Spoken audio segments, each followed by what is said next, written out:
Meus caros amigos, ouvintes e grandes parceiros, sejam muito bem-vindos a mais um episódio do Omnimedia Cast, o podcast que vai revolucionar a forma como as empresas pensam e investem em Omnimedia. Eu sou o Paulinho Braga, CEO da Dax Omnimedia. Aqui eu converso com os maiores especialistas do mercado para somar experiências e conectar diferentes olhares, para ajudar você com as melhores soluções de comunicação e mídia. Siga o Omnimedia Cast em todas as plataformas e aproveite todos os insights valiosíssimos que nós temos por aqui.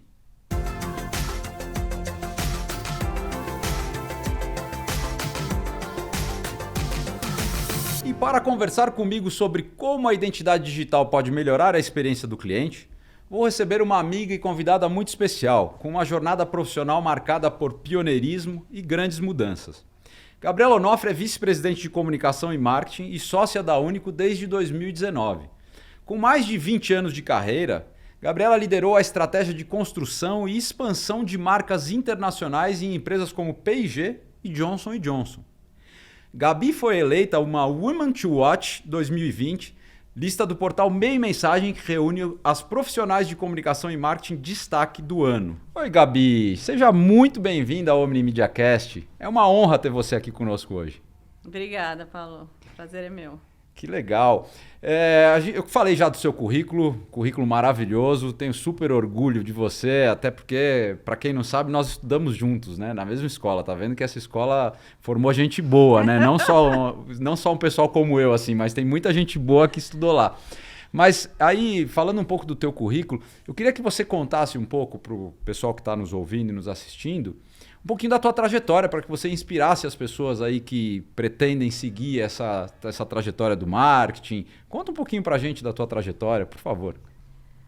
Bom, acho que eu sou uma grande curiosa, porque eu sou formada em engenharia de alimentos e caí no marketing porque fui da empresa Júnior como marqueteira. E aí eu falei, quero ser marqueteira. Entrei na P&G achando que ia ficar lá alguns anos e fiquei 18 anos. Então, saí de lá como a VP de marketing para o Brasil, mas foi uma grande escola de negócio, uma grande escola de marketing. Lancei grandes marcas, aprendi, fui para vendas, fui de comunicação. Acho que tive a oportunidade de ver a empresa em todos os lados.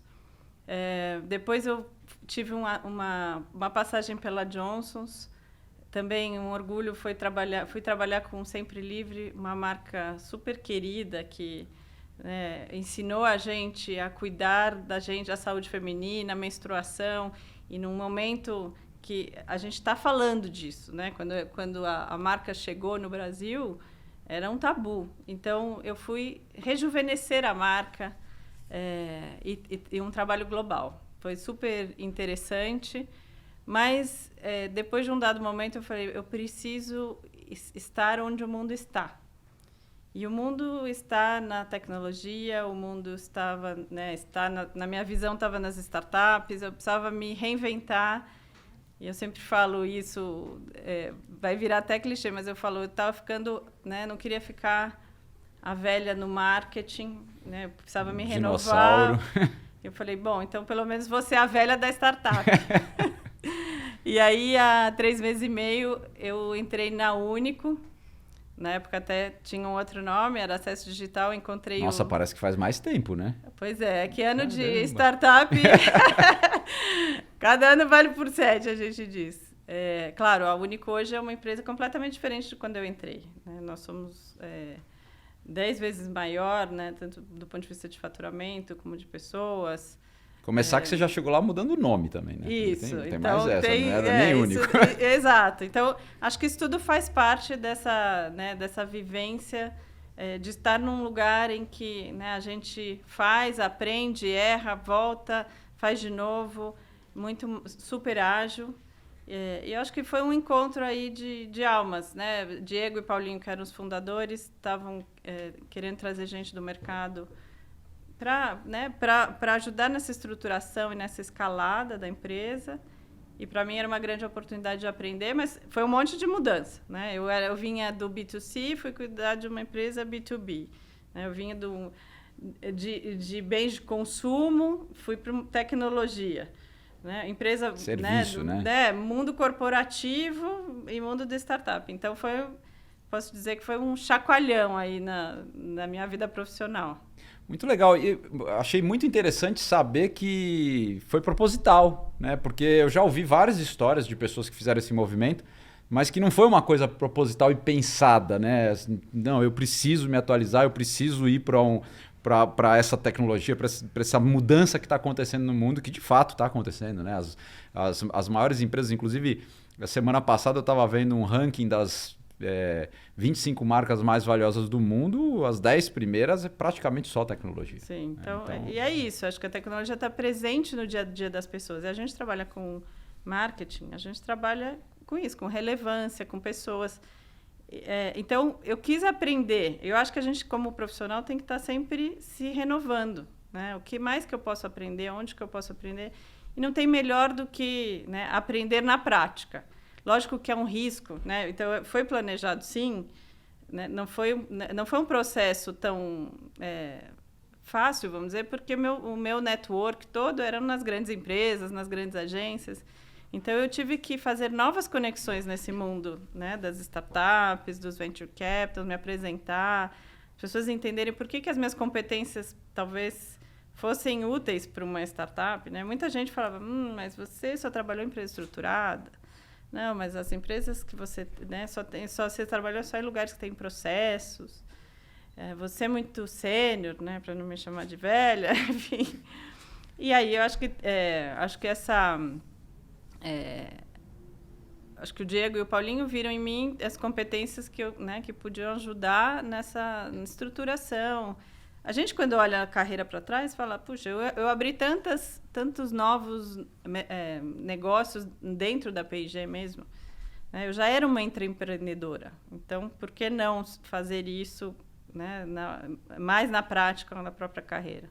Maravilhoso, maravilhoso. E quando você entrou, deu um pouquinho de medo, assim, teve assim alguma surpresa, falou assim, putz, e agora? Ou foi super suave, tranquilo? Não, é diferente, né? Porque a gente, imagina, quase 20 anos em grandes corporações, você está acostumada a um jeito, a processos, né? A cultura é completamente diferente. Então, eu tive que me adaptar, sim. Mas, ao mesmo tempo, tinha um ambiente... Né? Acho que a cultura, acho que o que eu aprendi também durante a carreira é que é super importante você se adequar à cultura da empresa. A cultura é um fator super importante de escolha. Né? E a Único tem... primeiro que tinha esse sonho grande e um propósito imenso que é desburocratizar a vida das pessoas através da identidade. Isso é uma dor que a gente tem, né, que não é só do brasileiro, é uma dor mundial. A gente perde muito tempo tendo que se identificar, a burocracia. E a gente, né, o Diego falava, a gente tem um sonho de um dia ter a calça sem bolso. Quer dizer, você não vai precisar de mais nada, né, a não ser sua face, para você circular, e, enfim, para você fazer as suas coisas. E, claro, se você pensar, né, no mundo que a gente vive, cada uma dessas etapas onde você tem que se identificar é uma barreira. Então, a identidade é de verdade um movimento de inclusão. Né? Então, aquele propósito imenso, e a gente quer, né, ser uma empresa de tecnologia global, aquilo me encantou. Eu acho que a segunda coisa tem muito a ver com a cultura. Acho que é uma cultura, né, transparente. A gente tem... pouco hierárquica, né, que dá muita autonomia. E eu tive muita autonomia, ainda tenho, né? Quando eu cheguei, você falou o nome. Eu falei, bom, tá tudo certo, mas as pessoas ainda não entendem o que a gente faz. Porque a identidade digital era uma coisa muito nova, então era difícil até classificar, né, onde a gente coloca a empresa. Eu falei, a gente precisa fazer um trabalho de posicionamento, de branding aqui. E à medida que a gente foi fazendo esse trabalho, que foi completamente diferente do que eu sempre tinha feito, né? Então, talvez numa grande corporação, um trabalho de branding ia tomar um ano. Eu não tinha um ano, nem o budget que eu tinha nas outras empresas, né? Então, a gente fez um brand sprint em um mês. E aí, muito ouvindo os funcionários, ouvindo os founders, ouvindo quem estava ali construir aquela história. Mas depois de um mês, a gente falou, olha, esse aqui, né, o posicionamento, mas... seria muito bom se a gente pudesse mudar o nome da empresa. E eu fui assim toda, será que... Né? É quase quando o fundador tem uma relação quase de amor de filho, né? Às vezes você falar, seu filho, vamos mudar o nome do seu filho? E foi muito bacana, que isso que é legal, né, numa empresa que está em formação. Fazia todo sentido que fosse único. Porque que né, único é isso, cada um tem a sua identidade, cada um tem a sua personalidade. O que a gente quer é que, né, que esse conjunto de coisas que forma a sua identidade seja reconhecido como seu, né? E a gente fala muito de devolver o poder e o controle dos seus dados e da sua identidade para você. Né? Acho que o mundo andou para um outro caminho e a gente acredita que devolver né, o controle dos seus dados é uma coisa super importante. Então, isso tudo me encantou. Mas, claro que né, eu tive que me adaptar a um novo jeito de fazer, muito mais rápido e dinâmico, com... muito mais aprende, menos tempo para planejamento. Não quer dizer que a gente não planeja, mas a gente planeja, vê evidências, faz pequeno, né? O famoso MVP, né? O Minimum Viable Product, funciona também para o marketing, funciona também para várias áreas. Rápido e barato, né? De preferência. Isso. Então, isso foi muito diferente, mas, ao mesmo tempo... muito prazeroso aprender fazendo, porque é isso que você falou, nossa, parece que você está ali mais tempo, porque quando você olha para trás e fala, nossa, tudo isso que a gente já fez juntos, né? Muito bom, a gente já acabou entrando aí no mundo de identidade digital, mas conta um pouquinho para nossa audiência, o que exatamente faz a Único? Assim, de uma forma bem simples, como é que você poderia dizer o que a Único faz, o que é a Único? Então, a Único é uma IDTech. Tá, mas isso também você criou, né? A IDTech também não existia, né? Porque era isso. Mas existe, né? Identidade como serviço. Claro. Mas como era uma categoria ainda muito nova, e a gente falou, gente, não sou fintech, não sou regtech, eu sou IDTech. Né? Então, o que uma IDTech faz? Ela identifica que você é você. Né? Só que de um jeito muito simples, um jeito que usa tecnologia, seguro. Então... se você pensar para o consumidor, o que a gente faz? A gente faz a vida dele mais fácil. Eu acho que provavelmente você nem sabe, mas a gente se identifica uma média de 15 vezes por dia. Sério? Você vai pôr a senha, você vai entrar no condomínio, você vai entrar no seu banco. Assim, se a gente for pensar... cada vez que a gente usa o reconhecimento facial para desbloquear o telefone, aí já não são 15, aí são 350 vezes por dia. Hoje em dia que a gente está, né? Jamais o telefone é uma extensão do nosso corpo. Mas a gente, né? Você provavelmente hoje entrou aqui e teve que, né? Falar quem era você, dar seu RG, né? Assim, sim, deu RG e daí para subir no prédio... Isso. Ele quer uma identificação. Isso. Então, por que essas, né, no dia a dia tem tanta identificação? Porque é um processo é uma relação de confiança que você tem com todos esses serviços, né? Seja o seu banco, né? Seja o seu cartão que você vai pedir, seja uma consulta que você vai fazer, enfim. Existe essa burocracia para garantir, né, que os dois lados são verdadeiros. E o que a IDTech faz, no fim, é garantir que você é você de uma maneira simples. Então, o grande benefício para o consumidor não tem mais burocracia. E o grande benefício para as empresas é que as empresas sempre tiveram que escolher se elas iam... porque, assim, se ela põe nenhuma barreira, você tem vários riscos. Fraude, claro. Risco de fraude, risco do hacker, risco de não ser aquela pessoa que vai consumir aquele serviço, né? Você comprou uma passagem aérea, né? Mas não é você. Enfim, você entrou numa consulta de telemedicina, mas não é você, ou vice-versa. Então, tem o risco de segurança. Então, as empresas, para não ter, né? Para ter aquilo garantido de segurança, vão aumentando a fricção. Então, me dá seu documento, preencha esse cadastro, faz não sei o quê. Se você pensar, é que hoje a gente, né, o mundo teve uma aceleração muito rápida da digitalização, mas há poucos anos atrás, para abrir uma conta de banco, você pega, né, ou fazer um crediário ou qualquer coisa, você tinha um formulário imenso.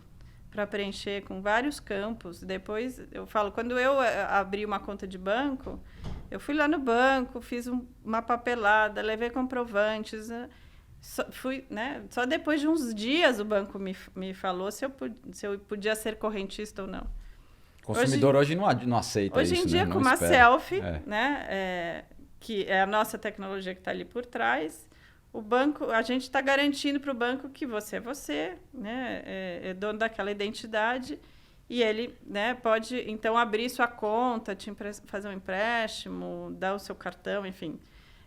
Né, a gente é essa fase da identidade. Então, para a empresa, os grandes benefícios são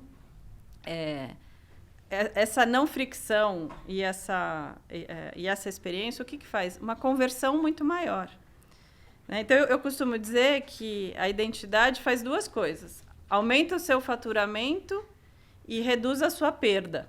Né? Porque eu não vou deixar entrar uma pessoa que não é ela, que depois pode causar perdas de fraude e outras coisas. Então, também para os negócios é uma coisa maravilhosa, né? Quem é que não quer aumentar seu faturamento, né? Fazer com que o seu CAC seja efetivo, não perder.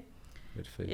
Então, por isso que no fim, né, existe um boom aí da identidade digital. O mundo se digitalizou e a nossa tecnologia ajudou nessa relação aí de confiança. Não, e está claro os benefícios que você falou do ponto de vista da empresa, mas também tá muito correto dizer que melhora muito a experiência do cliente também, Com certeza, porque é isso. Pensa até em coisas que você nem precisa... Né, você antes precisava sair de casa para trocar um device, quando, né, sei lá, vai no banco, você tem que ir na caixa eletrônica porque se você trocou seu aparelho. Hoje em dia, você faz isso com reconhecimento facial.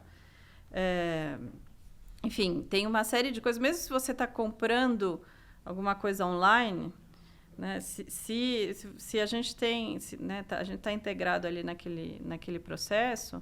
Existe muita perda ainda, né? Então, pensa todas os e-commerces, quanto que eles não investem para te adquirir. Aí você chega lá e você tem que pôr seu documento, ou tem que te reconhecer de algum jeito. Você fala, eu vou deixar esse carrinho aqui.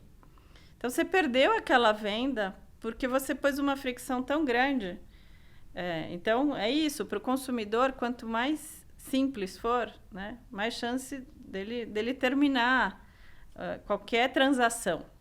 E voltar, né? E voltar a comprar. Eu sou muito chato com isso. Assim, se um site me dificulta demais, eu falo, não vou para outro site que é mais fácil, aquele que já armazena meu cartão de crédito, já me identifico de uma forma rápida. A gente fala... Compre um clique, né? Com uma selfie, a sua vida está resolvida. Né? Então... claro, então, para as empresas, a experiência tem muito a ver com conversão, né? Tem muito a ver com fechar aquela venda, fazer aquele negócio, né? Atender bem aquele cliente, fidelizar aquele cliente.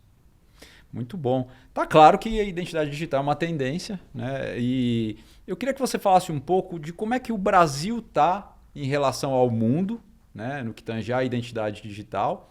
E qual que é o futuro? O que você enxerga aí para o Brasil como futuro do ponto de vista de identidade digital nos próximos anos?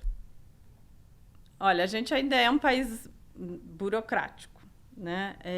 Mas o Brasil também acelerou muito em digitalização. Acho que não só as empresas, mas, né, o governo digital acelerou também, né, durante esse período de digitalização. Mas ainda... falta muita coisa, né? Ainda existem processos burocráticos simplesmente porque eles são, né, legados.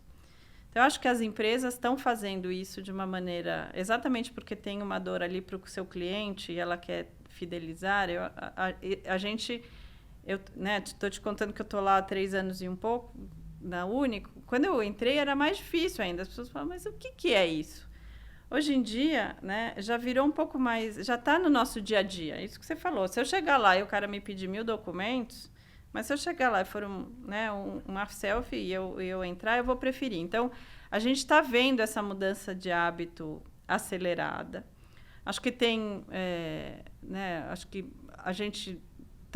A Único lidera uma parte significativa dessas experiências, né? As pessoas ainda não nos conhecem muito, né? Porque a gente está na parte desse processo aí de tecnologia. E eu acho que a gente também está muito nesse fomentando como é que a identidade digital melhora né? Assim, como que a identidade digital beneficia a população. Se você pensar, a gente teve quase 40 milhões de pessoas que entraram no sistema bancário porque existia a tecnologia da Único. Né? Então, a gente falava muito de pessoas desbancarizadas há 3, 4 anos atrás. Sim.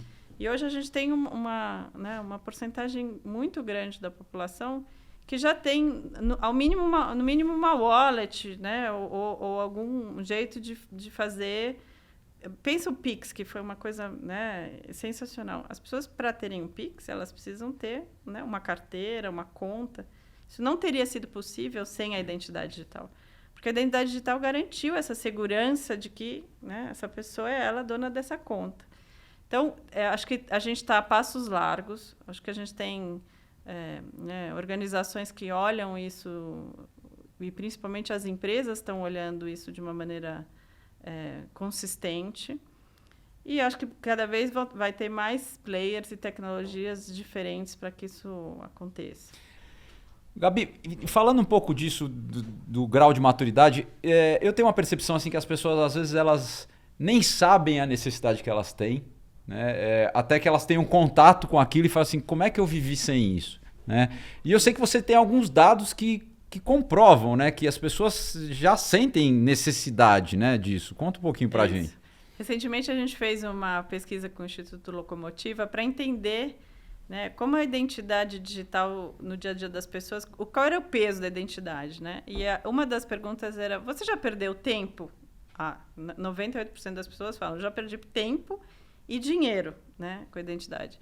O outro fator foi, você confiaria, né, no reconhecimento facial como fator de identidade? E 7 em cada 10 falam, eu prefiro fazer uma selfie do que ter senha, né, papelada, enfim. Então, eu acho que já existe um grau de maturidade das pessoas, elas já entenderam que a identidade digital... Já perceberam que precisa.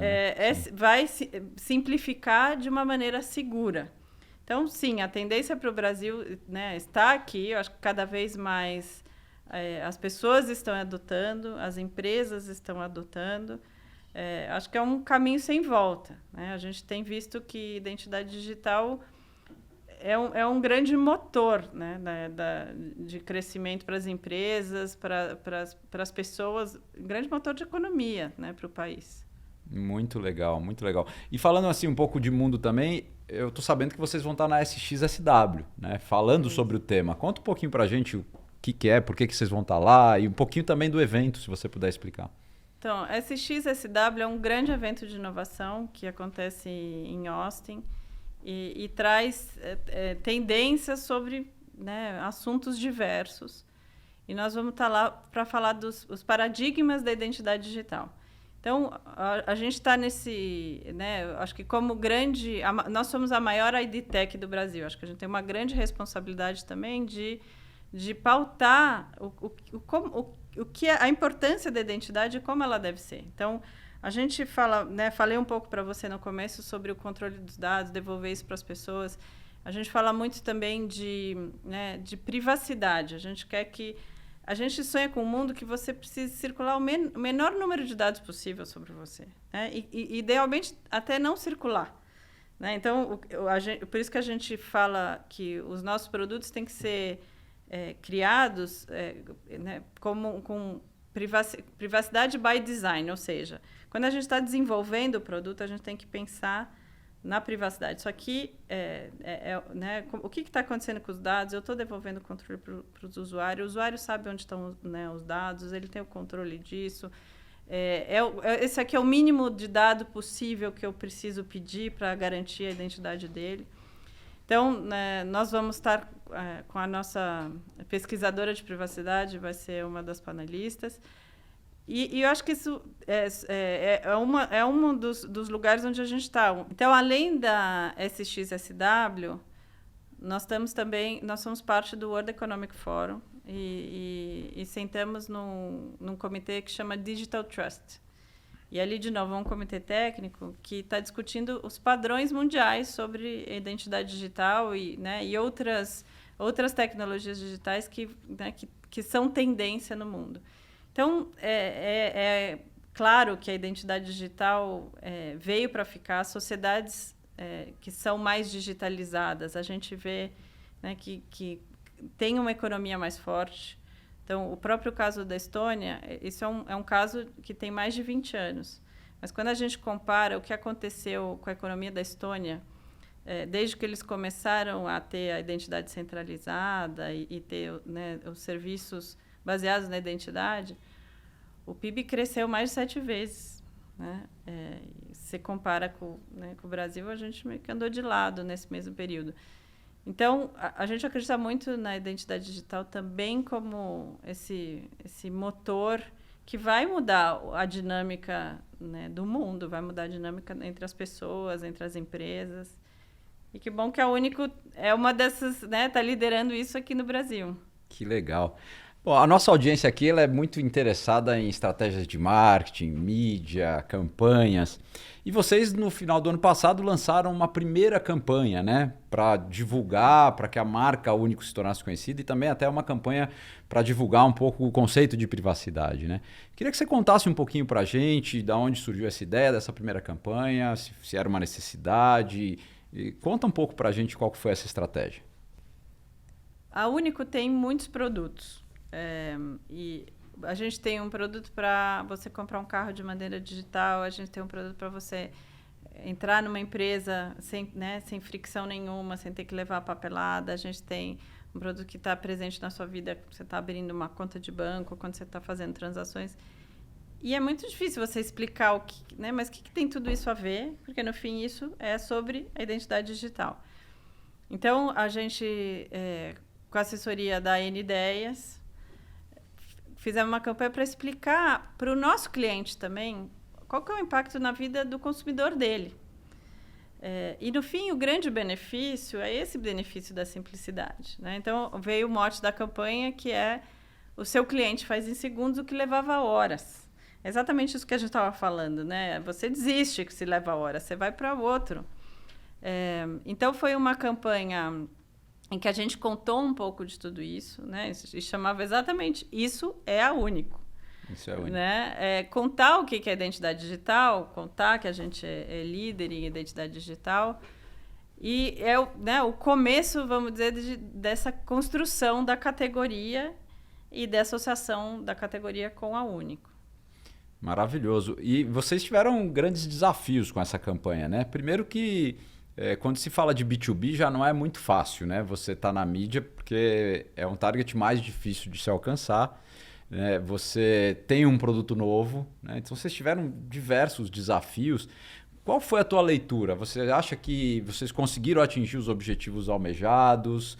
Você acha que poderia ter melhorado algo? Não, qual foi a leitura de vocês com relação a isso? Acho que foi muito bom para a Único se apresentar. Claro que a gente estava fazendo uma campanha B2B, a gente escolheu canais, né, onde a gente tinha um alcance maior ali no B2B. E mostrar todo esse ecossistema, a gente teve, né, quase 120 milhões de impressões, a gente viu como o nosso site... Né, de um dia para o outro, né, a busca pela Único aumentou muito, claro. Mais de 20%. Então, de verdade, era o nosso grande objetivo era nos apresentar, era criar conhecimento da marca. E daí isso também ajuda quando você chega num cliente para apresentar o seu produto. Você é a Único, eu sei o que a Único faz, eu sei o que é identidade. Né? Então, como toda marca, precisa de... Né, consistência. Vai tempo, claro. Então, é tempo. Mas acho que a gente conseguiu, com uma campanha simples, contar o que a gente faz e nos apresentar, enquanto a gente apresentava a Único, também apresentar a categoria. Né? Eu acho que tinham vários desafios de comunicação que eu acho que foi uma campanha... A campanha conseguiu, né? chegar nesses objetivos. Na minha opinião, foi sensacional. Vocês conseguiram trazer de uma maneira simples as dores, o que o produto fazia, mas de uma forma bastante simples. Um negócio que não é necessariamente simples. Né? E no fim, se a gente quer simplificar a vida das pessoas, né, e das empresas, nossa comunicação tem que ser assim. Tem que ser simples. Perfeito. Me fala uma coisa, você já teve muito presente no mercado tradicional e agora você está cuidando do branding de uma empresa do ecossistema de startups. Tem muita diferença quando você fala de trabalhar uma marca no mercado tradicional ou numa startup? Eu acho que no mercado de startups, a marca evolui com uma velocidade muito mais rápida. Acho que ela também evolui, né, quando você está em grandes corporações. Mas porque o negócio vai evoluindo, né, principalmente em tecnologia, o que era Edge 5 anos atrás é diferente hoje. E o próprio usuário vai dando novos usos para o seu produto. Né? Então, acho que a marca tem que crescer junto com a empresa.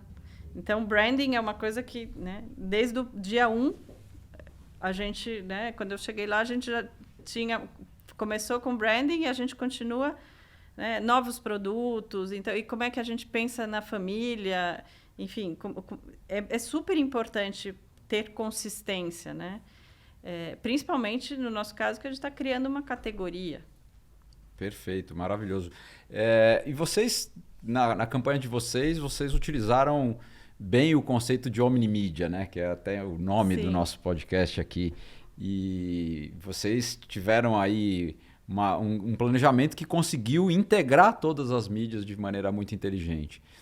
E eu queria que você falasse um pouquinho para a gente de como essas mídias se complementam, da importância de uma mídia ou outra, porque eu vejo muito, principalmente no ecossistema de startup, as pessoas meio que condenarem as mídias mais tradicionais como se isso não funcionasse mais. Aliás, eu odeio quando alguém chega e fala assim, não, o que funciona agora é influenciador. Você fazendo outras coisas, você está jogando dinheiro fora. Eu odeio essas coisas, porque a gente sabe que não é assim. Exato. Não tem bala de prata. Exato. Eu acho que o importante é você entender em que contexto você consegue chegar no seu target. Né? Então, o nosso target sendo, né, as pessoas de negócio, o B2B, nós escolhemos canais na mídia tradicional onde a gente podia encontrá-los. Começou na TV, mas a conversa se estendia por diferentes canais digitais, enfim. É super importante ter essa omnicanalidade. Acho que para qualquer campanha, cada vez mais. E aí, de novo, precisa ter, né, parceiros que sejam capazes de nos ajudar a entender. Né? Você acompanhou de perto. Toda semana a gente entendia. O que aconteceu? Tem alguma coisa para a gente fazer? Quais são os resultados disso aqui? Vamos ajustar? Então, acho que a mídia demanda, né, cada vez mais que você vá aprendendo. Não sei se também é da nossa mentalidade de fazer aprender, né, mas foi super importante a gente ter esse dinamismo quase, né, semanal de ir ajustando entre os canais e entendendo qual que era o papel de cada canal dentro do mix. Mas é super importante usar o mix a seu favor e eu também acredito, não existe mídia que não funciona. Perfeito. Né? Existe um plano de mídia que funciona para o seu objetivo de comunicação e de negócio. E para o seu target. E para o seu target, exatamente. É isso, né? Acho que tem o composto ideal para cada target e para cada objetivo. Adorei que você falou isso porque a gente fala muito. Lá na Dax a gente fala muito isso. Né? O que funciona depende do objetivo de negócio e target. Exatamente. Porque também se fala assim, é só esse target, mas com qual objetivo? Você tem que entender um pouquinho qual o objetivo que você tem. E é muito legal também falar um pouco dessa questão de omnimedia e de multicanalidade, porque isso facilita em muito também a mensuração, né, das campanhas. Porque hoje o consumidor está multiconectado. Isso. A pessoa está assistindo televisão, ela está com o celular na mão. Né? Eu estou assistindo um jogo de futebol, eu estou com o celular na mão. E toda vez que você... Vamos ver se você concorda com isso, mas toda vez que você é impactado com algo que te interessa, você vai buscar, né? Exatamente. Não, e é exatamente isso que a gente fez, né? A gente estava olhando Então, todas as métricas possíveis. O que acontece com o nosso site, o que acontece com as buscas, o que acontece com o post do LinkedIn que está relacionado com aquela campanha. Enfim, eu acho que é uma coisa boa o que hoje a gente pode medir, né? Esse retorno. E é por isso que dá esse dinamismo de você poder ir ajustando a rota à medida que você está fazendo a campanha. Maravilhoso. Gabi, deixa eu te perguntar uma coisa. Assim, na tua carreira extensa, me diz assim, o que você cita como a tua maior conquista? Você fala assim, nossa, quando eu fiz isso, eu falei, putz, isso foi que me deixou realmente muito satisfeito e foi uma grande conquista na minha vida. Nossa, se é que dá para citar uma só, né? É uma pergunta difícil, que é falar que filho você prefere. Eu acho que eu tive grandes experiências. Eu lancei Ariel no Brasil, que naquele momento foi assim, uau, né? A marca mais amada do Brasil era a grande concorrente. Sim. E foi uma grande disrupção, onde a gente conseguiu, né, estabelecer uma marca grande, ser uma marca grande numa categoria super consolidada. Eu trabalhei em recuperar o equity de premiumness de Pampers, que foi maravilhoso. Todo mundo disse que eu vi tanto neném que eu quis ter os meus filhos. Acho que a marca corporativa da P&G foi também um outro marco, porque ela possibilitou que a gente desse um salto de crescimento da P&G, né, todas as nossas marcas passaram a ser conhecidas porque a gente criou uma nova plataforma de comunicação. Sempre Livre, né, recuperar aquele amor de Sempre Livre e rejuvenescer a marca foi incrível. Eu fiz até, né, calcinha reutilizável com a Panties, ou seja, não era nem o nosso core, mas era o que a consumidora queria. Claro, eu acho que mudar a minha carreira toda para a Único, eu acho que a Único foi um marco imenso, porque eu pus a minha, né? A gente fala muito coragem. De pivotar, né? A gente fala de pivotar os negócios. Eu pivotei minha carreira. E isso tudo me rejuvenesceu. E eu fico muito orgulhosa de ver como a Único cresceu, como a Único agora é uma marca, né, que está começando a se consolidar. Acho que temos, né, um caminho imenso ainda pela frente. Poder criar uma marca e criar uma categoria e ser reconhecido pelos seus clientes e mudar isso dentro da sociedade. Eu tenho orgulho de poder dizer que a gente incluiu muitas pessoas com a bancarização. A identidade inclui pessoas, né? Ela tira uma série de coisas, né, que hoje são problemáticas de identidade, né, barreiras de vieses e tal. Com o que eu faço, a pessoa, né, consegue ser, tudo é mais simples. Isso é maravilhoso. Então, é difícil escolher um filho único, né? Mas você sabe que eu faço eu gosto de fazer essa pergunta para as pessoas como você, com seu perfil profissional, porque eu percebo que as pessoas como você têm uma paixão assim, muito ardente pelo que fazem. E é muito difícil para essas pessoas dizerem isso foi a melhor conquista ou essa foi a coisa mais marcante, porque essas pessoas demonstram paixão em tudo que estão, em todos os projetos que estão. E acho que a gente vai aprendendo com cada projeto que a gente, né, lidera. E eu acho que a gente deixa as marcas para trás, as pessoas que trabalharam nos nossos times, né, nos impactam. E acho que hoje eu tenho ainda amigos, né, desse passado. Então, acho que o grande legado que a gente deixa é deixei a marca num estágio melhor do que ela estava, e esse negócio é melhor não só para o negócio, mas é melhor para a sociedade. As pessoas que estão trabalhando nesse projeto ou trabalharam nisso comigo, né, cresceram profissionalmente, têm orgulho do que estão fazendo, gostaram do que estavam fazendo. Então, acho que esse é o maior legado que a gente tem como, né, como líder, como executivo, como uma pessoa de marketing. Gabi, e você falou aí da marca corporativa da P&G, né? E aliás, parabéns, porque é incrível, porque antes desse trabalho que vocês fizeram, ninguém sabia o que era P&G no Brasil, né? Todo mundo conhecia as marcas, mas P&G ninguém sabia o que era, ninguém nunca tinha ouvido falar. E P&G se tornou uma marca muito conhecida, né? Então, muito assim, parabéns mesmo pelo que vocês fizeram lá quando você esteve. E voltando um pouquinho na P&G, a P&G foi o seu grande salto, vamos dizer assim, profissionalmente foi na P&G, né? Porque minha grande escola, vamos dizer. A sua grande escola, porque você foi desde da faculdade, primeiro emprego a VP de marketing, né? Isso. E eu queria que você contasse aqui para nossa audiência, que está saindo de uma universidade, que está começando um plano de carreira, o que você diria que são os grandes diferenciais?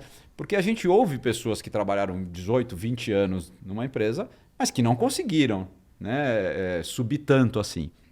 Quais são os grandes diferenciais? Quais são os atributos pessoais que a pessoa tem que ter para realmente conseguir subir na carreira? Para quem tem esse sonho de subir realmente. Olha, acho que a primeira coisa é gostar do que faz, né? Eu amava aquilo, eu sempre aprendi com o que eu estava fazendo.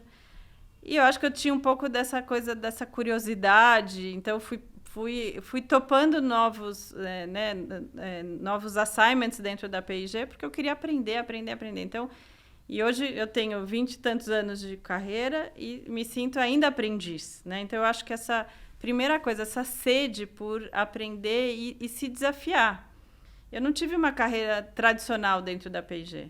Eu fui de vendas, eu cuidei de relações governamentais, eu montei a área de mídia e de PR que não existia. Daí eu cuidei do regional. E assim, onde eu podia aprender, eu acho que isso também me deu um leque muito grande. Talvez se eu não tivesse feito todas essas coisas, eu não estaria na Único, se eu tivesse simplesmente sido a brand manager, né, especialista. Então, acho que abrir o leque. Acho que a segunda coisa é entregar resultado. Isso não tem... Né, Over-deliver. Você não sobe na carreira se você não estiver impactando o negócio, impactando as pessoas, melhorando, deixando um legado também, que eu acho que isso também aprendi na P&G. A gente tinha uma responsabilidade muito grande com as pessoas. Até porque ela era uma empresa que promovia só de dentro. Então, você pega da universidade, hoje mudou um pouco, mas... Então, se eu não criar o próximo líder, essa empresa não vai ter futuro. Então, cuidar das pessoas, acho que aprender a ser gestor foi uma coisa importante, né? Como é que você trabalha através dos outros? E aí, quando trabalhar através dos outros, também às vezes não é ter um time seu. Né? Não é um time que você gerencia, você lidera muitas pessoas de maneira lateral. Né? A gente não trabalha sozinho. Então, acho que aprender a trabalhar através dos outros e engajar as pessoas e saber que elas entendam por que aquilo é importante, que elas entendam o que elas devem fazer, né? O foco, para onde a gente vai, por que a gente vai, é super importante. E eu acho que a outra coisa é, né, entender, tá muito conectado com para onde a empresa está indo, né? O que ela espera de você, quais são as competências que você pode trazer para aquele jogo, quais são as competências que você precisa desenvolver. Então, eu acho que tem um pouco dessa, né, de estar sempre... O que mais que eu preciso fazer? O que mais que eu preciso aprender? Quem mais que eu preciso engajar? Né?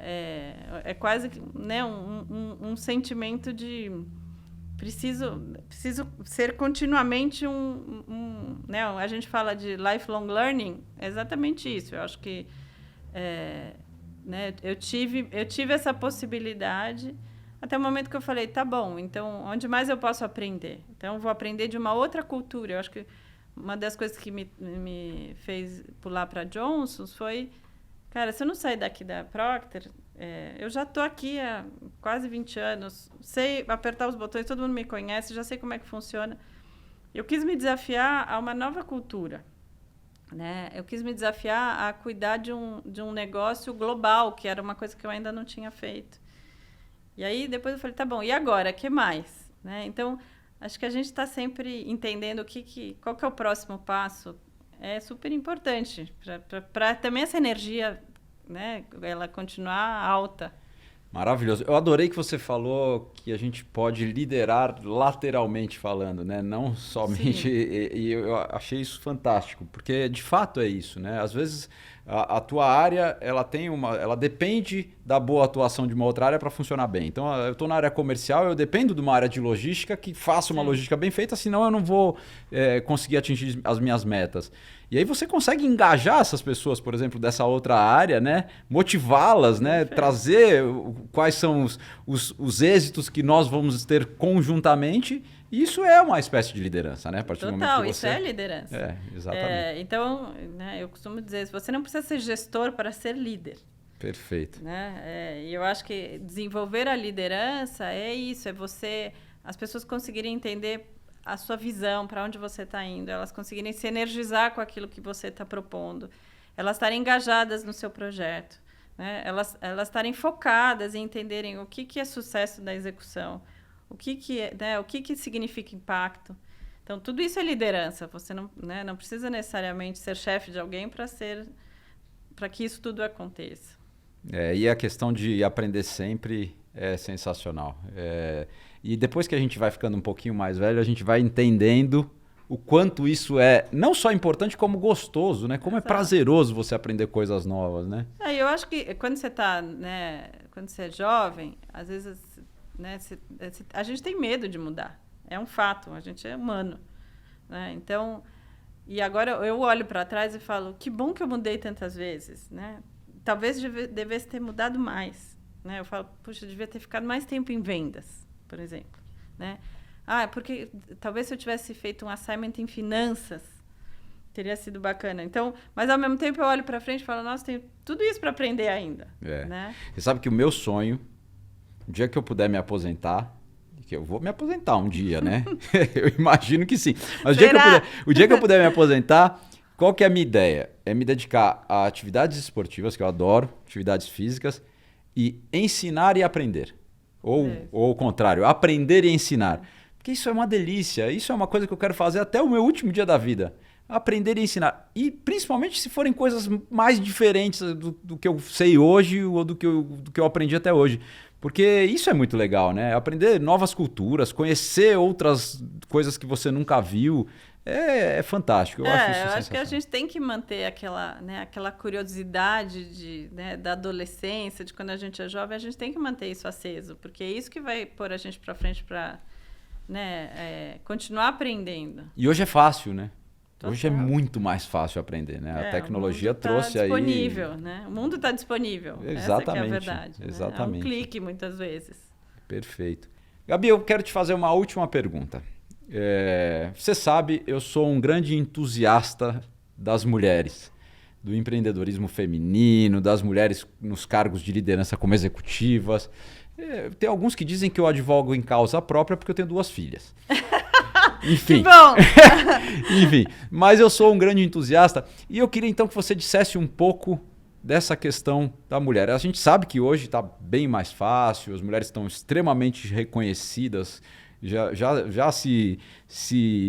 está claro que as mulheres são muito melhores que os homens em absolutamente tudo, ou quase tudo. Eu acho que está claro que a gente precisa ter ambientes diversos em todos os lados. Com certeza. Mas eu queria que você dissesse um pouco na tua carreira se isso te ajudou, te atrapalhou de alguma forma. E a questão também da maternidade, que eu gosto muito de perguntar para as executivas e empreendedoras que são mães, como que foi a questão maternidade, né? Porque a gente sabe que tem algumas pessoas que estão nos ouvindo que estão aí num momento de carreira e às vezes tem aquela decisão, vou, não vou, ser mãe, não ser. Eu acho que eu tive...